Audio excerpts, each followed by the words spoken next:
Good afternoon and welcome to the InnoPower Minority Business Conference.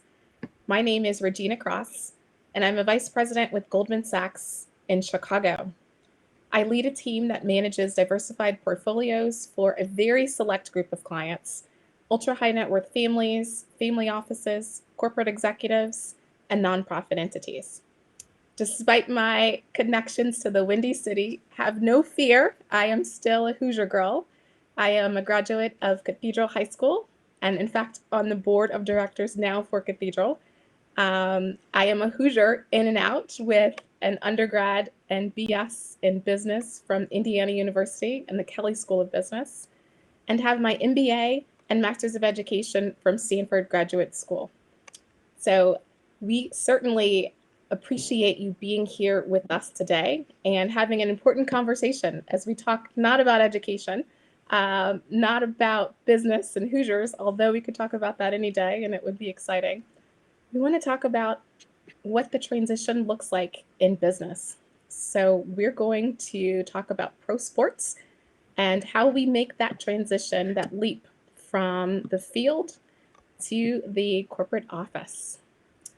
Many desire to make that move. Not all are able to do so successfully.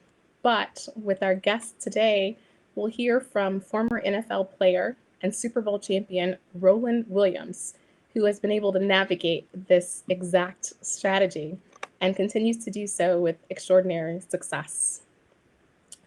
As a former Super Bowl champion, as Rookie of the Year, as NFL's unsung hero, two-time winner of the Oakland Raiders Man of the Year, he is absolutely a force to be reckoned with. You've seen him on as an analyst for ESPN and NBC and CBS, and of course in boardrooms, leading and providing advice on team building, performance, and consistent excellence. So Roland, we are so excited about this conversation today.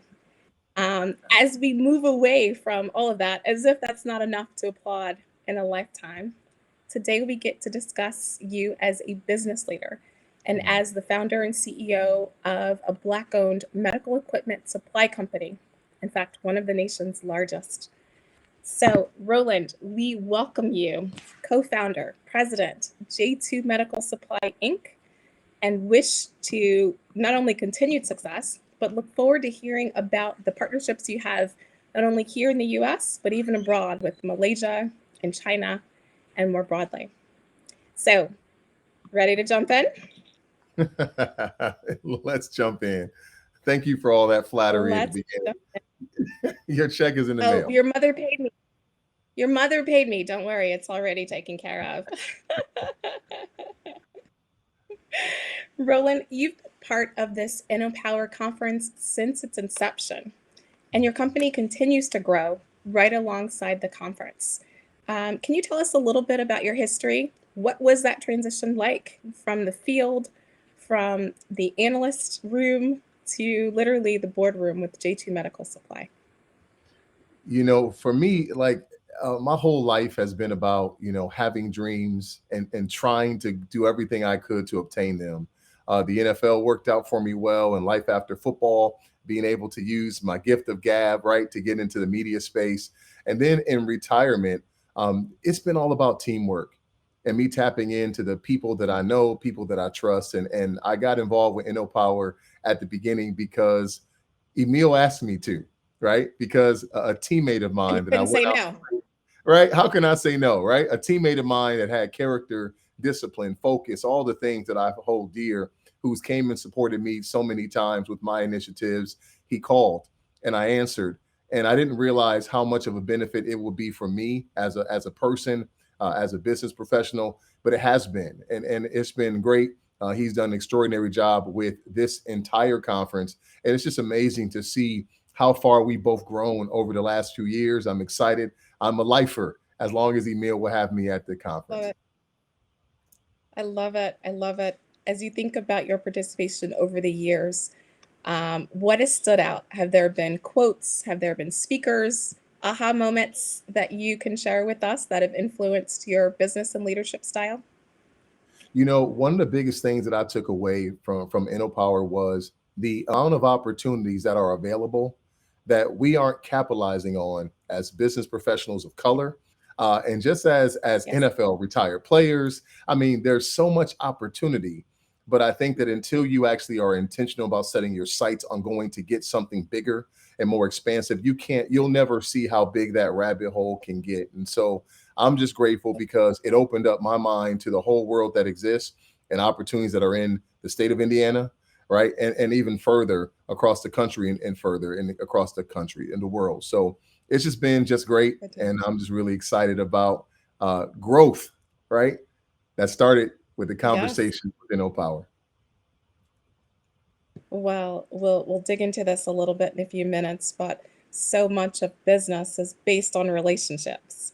And clearly the relationship that you've had with the meal, the growth that you've had with and through the InnoPower conference has been relational and relationship based. And to the extent that we can facilitate those conversations for others in the room across Indiana and across central Midwest. I know for our friends on the East and West Coast, they forget about us sometimes here in the Midwest. But our relationships, our businesses matter, and Yeah. certainly there's lots of opportunities still yet to take advantage of. So let's take it back to 2020. I know that's a year so many people would like to forget for very many reasons, but it was a year that we saw lots of businesses boom. We also some that didn't quite make it through those pandemic years. So talk to us a little bit about what your experience was like during COVID, during the pandemic, and how you were able to maintain and grow in that time. Well, during that time before COVID, I had been a traditional serial entrepreneur with different ventures ranging from real estate to the nonprofit sector to consulting and different businesses, but none of them were COVID proof. And what happened during COVID was it was very humbling because infrastructures that weren't set up and that didn't have interconnectivity, that didn't require physical interaction, weren't going to work. And so um, uh, I pivoted, right?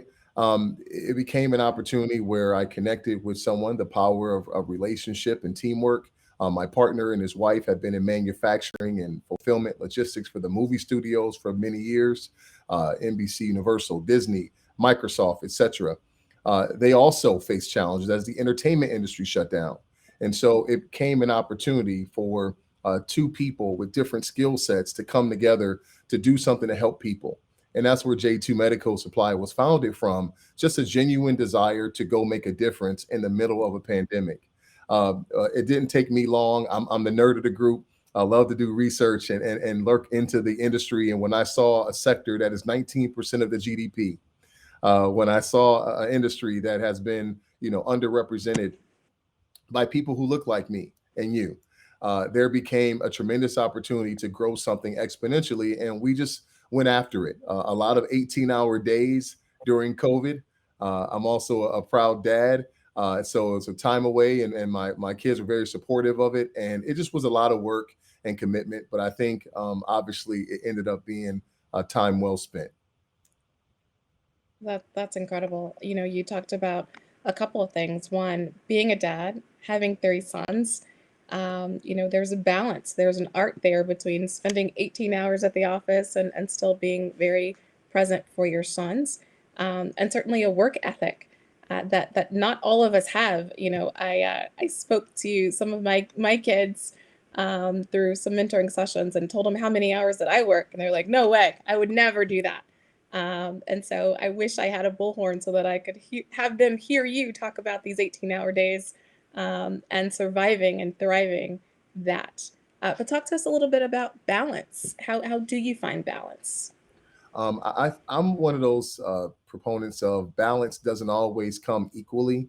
I think that I may have time where I do 18-hour days, but also I'll take, breaks, which I'm working on, by the way, a work in progress. But I think that that balance comes from clarity and purpose, right? I can spend 4 hours clear and concise in relaxation and meditation and reading and connection and praise, right? And I can get rejuvenated in those 3 or 4 hours, right? Unlike I could do it with 10 hours of something different. So I try to be more concentrated with how I find balance. I think it's about the quality, not necessarily the quantity of time that I spend. But I am a work in progress and learning how to relax. Touche. I am working on balance. It is a Well, work in progress. But in we this season, there's an old expression that says you maximize opportunity of a lifetime within the lifetime of the opportunity. I love it. I'm with you. The only thing that I would add would be my massage time that I refuse to give up on Friday evenings, but we all have to find that time to rebalance and recharge. Let's talk about this moment because you're right. You have to be able to capitalize in the moment. And 2020 also brought some challenges to us, not only to our business community, but quite frankly to our culture as Black people, as a Black professional, as a Black business owner, for those of us that have kids, for those of us that just our hearts go out for the families of George Floyd and Breonna Taylor and all of the other situations that we had to deal with in the midst of a pandemic in 2020. Many businesses made commitments to be able to support Black entrepreneurship, to be able to support Black businesses kind of coming out of the experiences and the realization of systematic racism during George Floyd. So tell me a little bit about what your experience has been like. Has it been easier to get these contracts, to have conversations with government or other entities? And what advice would you have for business owners that are seeking to do so? I believe that as a Black-owned business during the pandemic, it took an awful lot of courage. I think as a nation, there was a lot of courage required to continue to move forward in a positive and forward-moving sentiment after the tragedies that happened, starting with George Floyd. I believe that one of the silver linings to such tragedy was people finally saw it for what it was. People realized Mhm. sort of that disparity that exists between color lines in our country, and I think that there was a call for them to look even deeper into economic disparity, especially when it comes to diversification of supply chain. Over my entire life, I talked to a host of business professionals, much wiser and smarter than I. Never in the history of the our nation has there been a more critical, a more urgent sense of now, and saying it's time to bring more equity to businesses, to supply chain, and our company has done its best to be a part of that solution. And so for us, I think that the emergence of a deeper level of supplier diversity, no longer is it okay only stop at traditional metrics of a women-owned business, or it's going a little bit deeper, which I'm grateful for. Right, that they're looking intentionally for businesses of color to be a part of that storyline of supplier diversity, and so it has been valuable to us for sure. It's something that's opened us up. We service clients, including the Mayo Clinic, the VA hospital, Seattle Children's Hospital. The list goes on and on. People that we've been able to successfully show that when given a fair opportunity, we can show up and show out, that we can be excellent in those moments and really prove ourselves as credible and viable vendors and suppliers. I love that. I love that. One of the things that we talk about is Black women, Black men walking into circles and, quite frankly, with decision makers that don't look like us. So tell me a little bit about how you've navigated those conversations. I can count maybe on one hand and maybe on two fingers the times where I've walked into a boardroom where it's been all women or all people of color. Usually I'm the only one. But that does not mean that we can't succeed in those circles. And clearly you've shown us how to do so. So tell me a little bit about what that experience is like. And again, encouragement for, our brothers, our sisters, other entrepreneurs that feel a bit of angst in walking into those circles. I would. What a great question. The harsh reality is, in a lot of business sectors, there aren't many people that look like us. In healthcare, I would say it's probably 99.9% Caucasian male. It's a very male-dominated industry, and literally at many of the conferences and workshops. I was the only man of color along with my partners. And so for me, I would say the first thing is you have to get your courage ready, that you're going to engage and do something, and everybody's not going to be happy for you. I would also recommend that you are organized and are on your A game. I'm so grateful for my partners, his 30 years and his wife, the 30 years of experience in manufacturing, sourcing, distribution. He's also a man of color from South Central, right? Came up the hard way. And through his hard work and sacrifice, gave us the stake, right? That when we got tested, when we came into Mayo Clinic with the people all around the boardroom table and the hours and hours of conversation, we could stand up. So it's important you actually have a viable product that actually is worthy of respect and all of that. And lastly, after you get that, you have to be persistent, right? You got to be able to stand up for yourself. You got to be able to network. You got to participate in things just like InnoPower to make sure that people know who you are. You can get no purchase order if someone doesn't have a need and also doesn't believe in you. And they can't believe in you if they don't know you. So it's so important that you are proactive to engage and make sure people know who you are. And I'll say they won't refer you to others unless you're excellent. And you certainly are an incredible just example of that. So Roland, thank you for being with us today. Before we close, any questions for me? I've been grilling you for a few minutes now, so I'll turn the tables. I do have a question for you. Okay, I'm going to give a hypothetical. If I was a client of yours, okay, what advice would you be giving me as we head into these ever-changing times, right? There was pre-COVID, COVID, now we're coming to this post-COVID universe. What advice would you have for me and my business as I continue to grow and progress, right, for my long-term legacy for my family? Oh my gosh, I would tell you, go get the crystal ball that I hide in my bedroom and figure out what's happening with the markets. But seriously, we are definitely in a difficult time period and no shortage of challenges. There won't be any shortages as we go into the end of 2022. And quite frankly, you've heard probably from analysts and economists, not only within Goldman Sachs, but broadly across the financial services industry, that we're imminent to have a recession. Maybe not this year, maybe we're looking at 2023 or 2024. And when there are periods of distress in markets, geopolitical events, as we're facing now with Putin and with Ukraine, planning becomes even more important. Execution becomes even more important. And quite frankly, clarity on what your goals are, both in the short and the long term, matter. So, as you were not afraid on the field going against tough competitors, as you've talked about excellence and clarity with your coaching from a business perspective, I would say the same will matter over the next couple of years. Be really intentional about what it is that you want to accomplish. Don't go with the crowd just because they say, oh my gosh, run, sell. Today's the sell day. Think about what your long-term goals are. Get really good advice, not only from financial advisors like me, but from lawyers and accountants that can help you navigate the changes.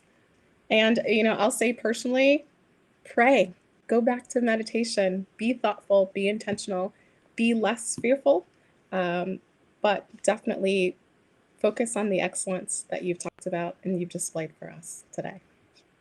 Amen. Amen. Any other tough questions?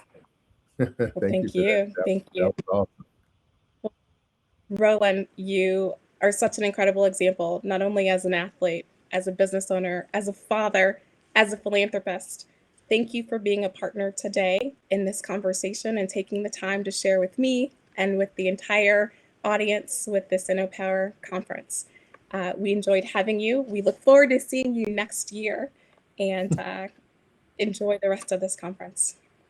So I will close it now and look forward to hearing a message from one of our amazing sponsors.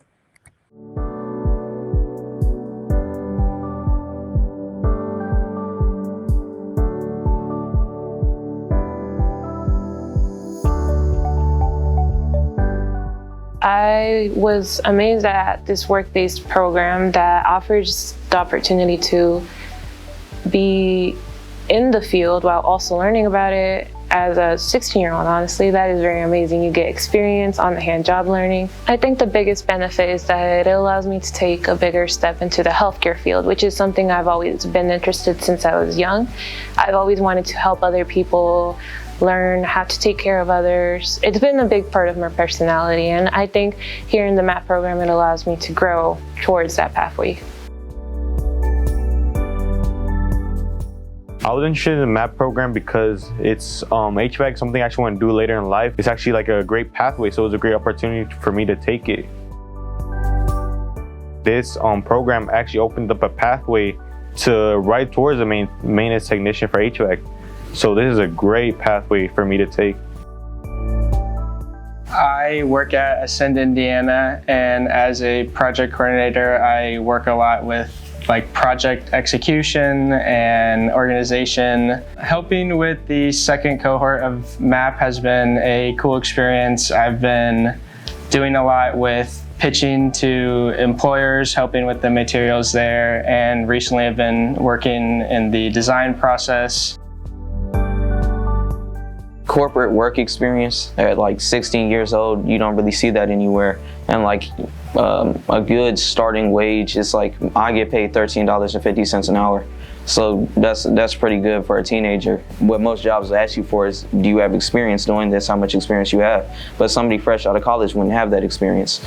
So I feel like in this program solves that problem in a unique way. There's not a lot of high school students who could say, oh, I worked in a corporate setting. But I could say that because I worked with the MAP program. It seems like it's a win-win, honestly. There's no cons to it. I can't think of a con to it. There's literally nothing to lose. You get a paycheck, you get work experience. It's not even up for debate. Do it.